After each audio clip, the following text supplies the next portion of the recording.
Okay, we're doing Prevent and Reverse Diabetes, the book by me, Pete Rogers. We're on part number 5. This is the chapter called Diabetes FAQs, Frequently Asked Questions. So the first one is, what's the point of a new staging system for diabetes? I basically took the literature and created like a clinical staging system, and it's based, primarily like on the ideas of Gerald Shulman and others, just to make sense in the patient's mind rather than this big mysterious disease. Okay. The old staging systems are like for clinical diagnosis and treatment, what's your blood glucose, your insulin dose, all this sort of stuff, and there's, we went through the categorization earlier of type 1, type 1.5, type 2, type 3, and all that stuff. Okay, I'm talking about something different. I'm talking about a fat staging system. I'm going to get into that more in the next chapter. Let's see. What's the benefit of a conceptual staging system? To give a patient a perspective on where they are in the spectrum, because they're headed towards imminent disaster, and it's preventable. It's totally preventable most of the time. So you have to understand where you're at to understand what you need to do to get better. Okay, most diabetes patients, in my experience, are totally clueless. They just say, I'm taking my meds, it's under control. Stupid. Okay, the diabetic patients are notoriously stupid. There's a lot of reasons for that, but it only gets worse with time. That's why they got to try to reverse it as quick as possible before the brain damage becomes irreversible. Because, the stupider the patient becomes, the less likely they'll ever get their act together and recognize their dilemma and try to reverse it.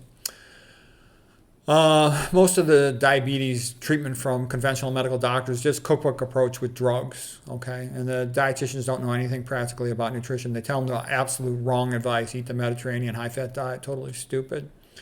What's wrong with the guidelines? Standard guidelines are like TV shows. They're made for average people. And the assumption in medicine is that all average people are lazy and stupid and not capable of doing anything for themselves. You would be amazed behind the scenes how much contempt there is for the intellect of patients in conventional medicine. Okay, I trained in specialties too.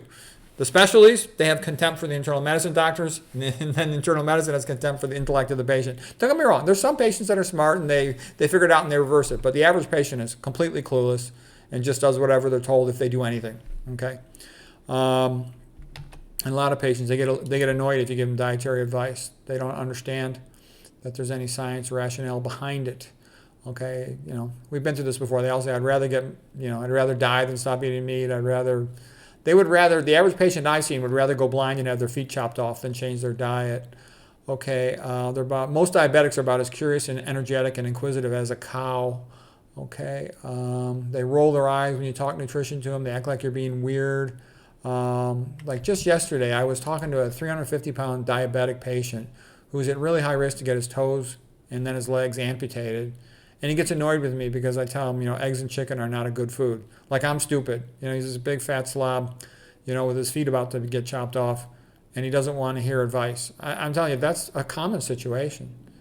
It never occurs to these patients that they're screwing up. Like I said, a typical patient, I'll tell him, sir, you might want to improve your diet because he's going for open heart surgery, he's got diabetes, he's got all these vascular problems.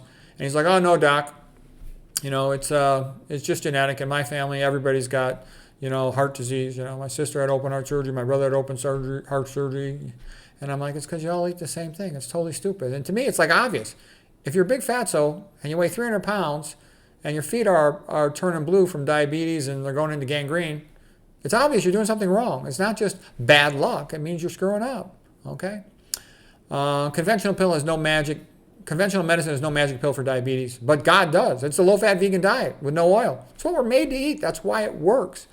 There's billions of dollars being spent right now to keep the public confused. It's like, cigarettes, and their lawyers told them our product is doubt. So if you keep the public confused, they'll just say nobody knows, and they'll keep up with their old bad habits.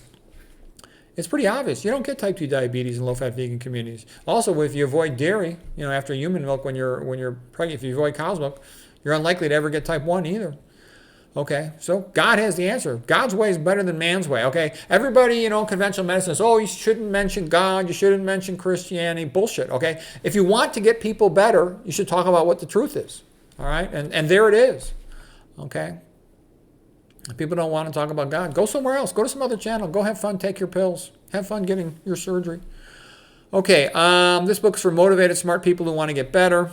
Okay, what they really ought to say, an intelligent person would say something like, yes, I'm a fatso, so I must be screwing up because lots of people all over the world are skinny. How could I become like them? Maybe if I imitate them, I could become skinny. Whenever you want to achieve anything, find somebody who already did it and see what you can learn from what they did. A lot of times, the best thing to do is just copy them. Low-fat vegans have about 0 type 2 diabetes. And Dr. McDougall said it's about impossible to get type 2. It's impossible to get type 2 diabetes if you're eating the McDougall diet, which is a low-fat vegan diet. They didn't have diabetes in China back when they were eating white rice, 90% of their calories. It has only 1% of calories from fat. Okay, it's not rocket science. It's the food, and it's also the toxins. There are toxins that increase risk of type 2 diabetes. Okay, what's the difference between conventional medicine, vegan community, and my approach? Conventional medicine is totally ignorant of diet and toxicology. The vegan community is good on diet, obviously. The low-fat vegans, that's the real school of veganism, not the moderate fat or the high-fat vegans. Paleo, keto, carnivore, Mediterranean is all a joke. The thing about that I offer is I know toxicology a lot better than anybody I've seen so far in the vegan community. And a lot of them are scared to talk about toxicology because it's a little bit offensive. You say things that they don't want to say. Everybody's afraid to say, well, the fluoride in water is a freaking poison. It causes brain damage, and it causes increased cancer risk. It causes spinal skeletal fluorosis. It does lots of bad things. It increases the risk of leaky gut. It's a mitochondrial inhibitor. They don't want to say that because they're afraid they're going to get shadow banned if they talk about fluoride in the water being a major poison. Yeah, it is, and so is aluminum in the water, okay? My channel's not monetized, I'll always be shadow banned, so I don't have that much to lose. And and if I do get kicked off of this one, I'll go to the other ones, so that's life. Let's see, okay, what about some of the toxins with regard to causing problems for diabetic patients? It's especially in the food, gosh, you got glyphosate sprayed on your soy. That's a mitochondrial inhibitor complex 2. Succinate dehydrogenase enzyme, great. It's like one of the key points of intermitochondrial membrane electron transport. You've got atrazine sprayed on the corn. That's a complex 3 inhibitor of intermitochondrial membrane. They're both a disaster. They're both estrogenic, disaster. Glyphosate's also a brain toxin, NMDA receptor. It's an excitotoxin. There's a glutamate receptor in the brain. That's a calcium channel. That's bad. It also increases your risk of leaky gut. It's antimicrobial, damaging to your good gut bacteria. All bad. Estrogenics are also obesogens. They make you fat, or being fat increases your risk of type 2 diabetes. This stuff's all bad. Atrazine is a very powerful estrogenic chemical. Aluminum is also toxic to the pancreatic beta cells. That's in your tap water. Okay. And that's kind of the concept. What I've seen is a lot of subsidized stuff is basically a slow poison. It's not a fast poison because then they would get in trouble for doing it and it would get recalled. But by making it a slow poison, it's very easy to maintain plausible deniability while destroying the health of the proles. Okay, the typical prole, they're drinking tap water with fluoride and aluminum, and then they're eating processed food that's got high fructose corn syrup with mercury in it. It's got glyphosate on there inhibiting their mitochondria. It's got fungal mold inhibitors in there in the processed food. It's got atrazine in there, estrogenic mitochondrial inhibitor. Disaster. And the soy is GMO processed a lot of times with hexane, another neurotoxin. They probably sprayed some EEL on there, APIL on there. Okay. This is all toxic stuff. Make yourself sick. That's why the population's so fat and sick. USA spends more money on healthcare than any country in the world. Why do they have such terrible, crappy health outcomes? I have friends that go to Europe and they come back and they go, gee, almost everybody's still skinny in Europe. Why are they so fat in America? We have a lot more toxins in our food and we eat a lot of processed food.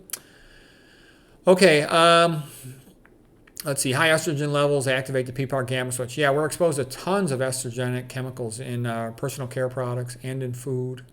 PPAR gamma fat switch tells the body to gain weight. The baby might need it for energy. Lots of guys are walking around with man boobs due to gynecomastia. It's not just fat. They say, oh, I have a beer belly. No, you look like a pregnant female. You look terrible. Okay, how's diabetes diagnosed? Normal hemoglobin A1C is about 5.5 or less. Normal fasting blood sugar, FBS, is less than 100. Prediabetes is diagnosed when fasting blood sugar is 100 to 126, or the hemoglobin A1C is 5.6 to 6.4. Diabetes is diagnosed by a fasting blood sugar of over 126, or an A1C over 6.5, or an oral glucose tolerance test that goes over 200. Okay. Nathan Pritikin said all Americans are diabetic if you test them after dinner, meaning that they all eat high-fat diets, then they'd fail their oral glucose tolerance test. This is another reason why paleo, keto, carnivore, low carb is a big joke. They call it low carb because what they're really saying is eat more animals. Okay. And the high fat causes insulin resistance. So the point that Nathan Pritikin was making is if you tested them, and you test them in the morning after they fasted overnight, a lot of them kind of sneak by. But if you test them after they've eaten their high-fat meals, after dinner for most Americans, then they'll fail their oral glucose tolerance test. So these paleo, keto, carnivores eating the high-fat diets, they still have a lot of insulin resistance.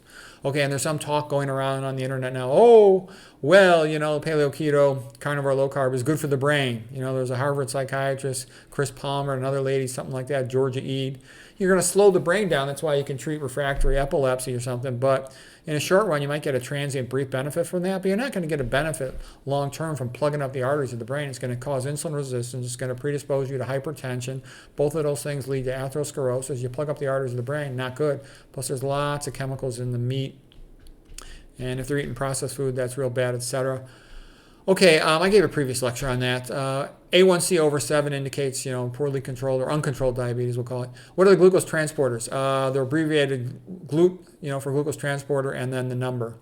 Like GLU for glucose, T for transporter, and then the number. GLUT1 and GLUT3 are present in all mammal tissues and provide some glucose entry in all tissues at a constant rate. Glucose type 2 transporters are especially in the pancreas beta cells that make insulin, and they let glucose in proportion to the amount in the blood, and that tells the pancreas how much insulin to release.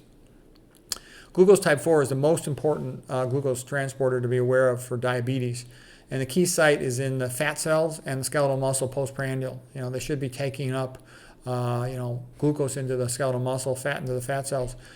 Glucose type 4 transporters are also important in the brain, and the hippocampus, our memory center. And dysregulation of the glucose type 4 transporters with insulin resistance is an important part of cognitive decline. I give separate lectures on that, but there's multiple reasons why diabetics are so stupid, and that's one of them. They can't ramp up their intellectual activity. They just can't get enough glucose into the cell fast enough, and it causes damage to the mitochondria. I have a whole lecture about that elsewhere. Okay, what happens to metabolism with the keto-paleo diet? Like I said, they can lower their fasting blood glucose by depriving themselves of glucose, but they'll tend to fail the oral glucose tolerance test, and because they have high insulin resistance and hyperinsulinemia, they get all kinds of health problems. Okay, it's a major risk factor for atherosclerosis and a lot of other diseases, including myocardial infarction, cancer, Alzheimer's. Okay, they also tend to have let's just say dementia instead of Alzheimer's.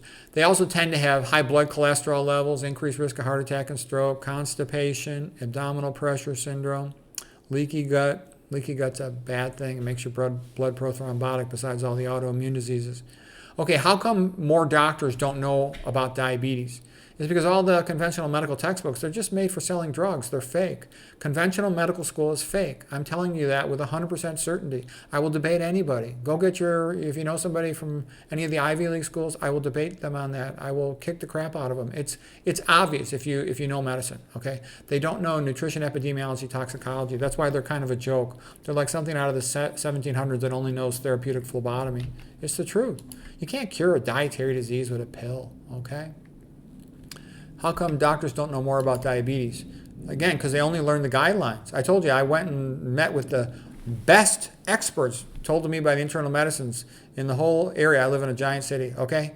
And not a single one of them had read any of the basic papers. Hemsworth, Sweeney, Rabinowitz, okay? They didn't know McDougall. They didn't know Pritikin. They didn't know Brownlee. It's like, it's like, how could you do that? Again, it's like a basketball player who doesn't know how to dribble. Okay, how could you be a basketball player if you don't know how to dribble? How could you be a baseball player if you don't know how to pitch and catch? It's like a quarterback who doesn't know how to throw a pass. I mean, come on, it's a joke. It's a comedy, kabuki theater. It's okay. And when I interviewed them, they would say things like, one of them started to invite me to talk to their fellows, and then flipped out when I should have shut up right then and there and left and said thanks, bye, but I kept on talking, and it was like obvious I knew 100 times more about diabetes than they did. They were embarrassed. There was an attending physician at a university who trains fellows in diabetes, and they don't know any of the basic papers. And they're the ones who trains the so-called diabetes experts. That's where conventional medicine is at. They don't know the papers from 100 years ago. Kempner had better results 100 years ago than they do. Okay. Let's see here. Oh yeah, and I have friends in internal medicine. They won't invite me. They love to hear me explain stuff to them, but they won't invite me. And gosh, internal medicine lectures are so boring. Like I said, all these tables and slides of data, parameterization of nonsense, difficult to stay awake. I would show pictures and make it fun.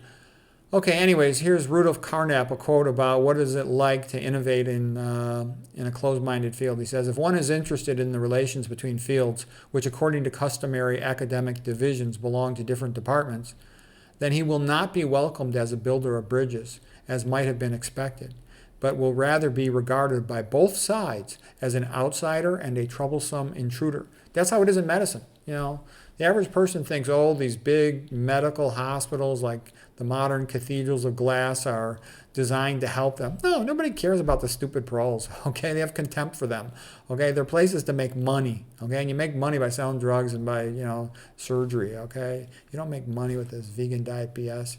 You cure the patient, you lose a customer. And that's why I said sports are more noble and more honest by far than is medicine and academia. Because in sports, I was on a wrestling team in college in Stanford. We want to win. We want to win. We want to learn how to win. And everything matters because we want to win. Everybody wants to win. The wrestlers want to win. The coach wants to win. The fans want their team to win. There's no mystery. Conventional medicine is not like that. It does not want to cure the patients of chronic diseases because it would lose money. It wants the patient to be sick. There's a fundamental conflict of interest. And they keep the doctors ignorant, so the doctors mean well. They want to help the patient, but they're ignoramuses. They don't know their own fields. So that's how it goes. That's why if you're a patient, if you want to get better, you better figure it out for yourself because your doctor's not going to know. If your doctor knows anything about what causes diabetes from causes of insulin resistance, they'd be a rare bird. They'd be like 1 in 1,000. Okay. Let's see. Yeah, the only way you could fix things is if you brought back Christian ethics and you had places like, Kempner's Rice House. And, what's his name over, Dr. Goldhamer over at True North does is sort of like, keeping the tradition alive. It would be nice if there were more places like that, okay? Okay. Doctors would even volunteer to go to a place like that and not be paid, but they'd have to have protection from being sued. And if they're not protected from being sued, then they just go, screw it, they're not going to do it anymore. Okay, currently we've got like a Nash equilibrium, a self-sustaining system where participants know each other's strategies and no one changes because there's no advantage to changing. This can also be viewed as a reluctant compromise. Okay, in the next chapter we'll go through the actual staging system. That was sort of just a warm-up for that chapter. Okay, hope you found that interesting.